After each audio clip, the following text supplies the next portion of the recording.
भोपाल की वो रात जिसे लोग चाहकर भी कभी भूल नहीं पाएंगे। लोगों को जब भी वो रात याद आती है तो उसके चेहरे पर से स्माइल चली जाती है और वो दुख के आगोश में डूब जाते हैं। आखिर क्या हुआ था उस रात इंडिया के हार्ट कहे जाने वाले भोपाल में? चलिए जानते हैं। ये बात 2 या 3 दिसंबर की रात साल 1984 की है।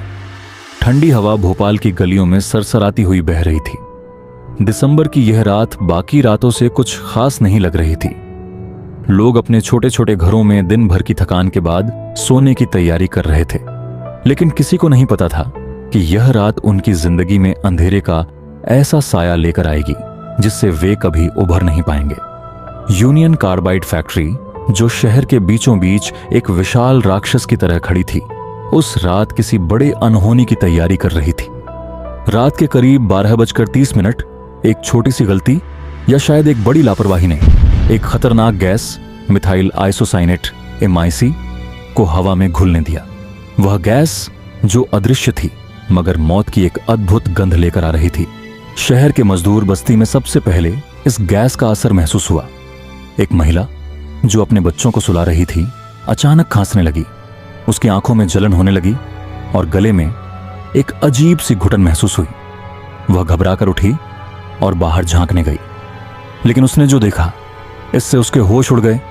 हर कोई बाहर भाग रहा था, खांसते हुए, लड़खड़ाते हुए, चीखते हुए। एक मां ने अपने बच्चे को गोद में उठाया और बाहर भागी। एक आदमी अपनी पत्नी का हाथ पकड़कर उसे खींच रहा था, लेकिन उसकी पत्नी जमीन पर गिर गई। उसने उसे उठाने की कोशिश की, लेकिन उसकी सांसें थम चुकी थीं। चारों ओर मौत का मंजर चल रहा था। गैस इतनी तेजी से फैल रही थी कि लोग बचने का रास्ता भी ढूंढ नहीं पा रहे थे। जो लोग फैक्ट्री के पास रहते थे उनकी हालत सबसे ज्यादा खराब थी। सड़कों पर गिरते लोगों की आवाजें, बच्चों की चीखें और माताओं के रोने की आवाजें हवा में गूंज रही थीं। एक आदमी अपने परिवार को बचाने के लिए उन्हें साइकिल पर बिठाकर भागने की कोशिश कर रहा था, लेकिन कुछ दूर जाते ही वह खुद जमीन पर गिर पड़ा। उसके पीछे बैठे उसके बच्चे चुपचाप देख रहे थे, समझ नहीं पा रहे थे कि यह सब क्या हो रहा है। अस्पतालों का नजारा इतना भयानक था कि आज भी याद करते हैं तो रोंगटे खड़े हो जाते हैं। अस्पतालों में भीड़ इतनी बढ़ गई कि डॉक्टर और नर्सें हालात संभाल नहीं पा रहे थे। गैस से प्रभावित लोग अंधे हो रहे थे, उनकी सांसें घुट रही थीं और उनके शरीर अकड़ रहे थे। एक महिला ने अपने बच्चे को डॉक्टर के पास ले जाकर कहा, इसे बचा लीजिए। डॉक्टर ने बच्चे की नब्ज देखी और सिर झुका लिया। वह महिला बच्चे को सीने से लगाकर रोने लगी। आखिरकार ये रात बीत ही गई। अगले दिन भोपाल में सूर्योदय तो हुआ, लेकिन सूरज में वो चमक नहीं थी जो उसमें होनी चाहिए थी। शायद भोपाल शहर की ये हालत देख का सूरज भी मातम मना रहा था। शायद वो कह रहा था कि रातों रात ये क्या हो गया भोपाल शहर को। हर तरफ लाशें बिखरी पड़ी थीं। सड़कों पर, घरों में, अस्पतालों के बाहर, हर जगह मौत का मंजर था।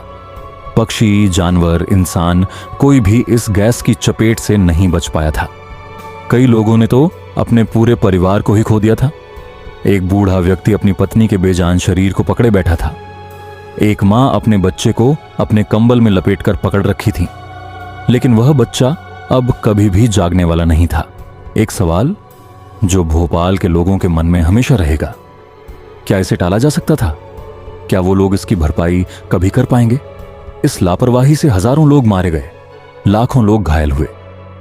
भोपाल की वह रात न सिर्फ मौत की रात थी, बल्कि लापरवाही और बेगुनाह लोगों की बर्बादी की सबसे काली रात होने की मिसाल बन गई। जो बच गए थे वो आज भी उस जहरीली हवा की यादों के साथ जी रहे हैं जो एक झटके में उनकी पूरी दुनिया को निगल गई थी।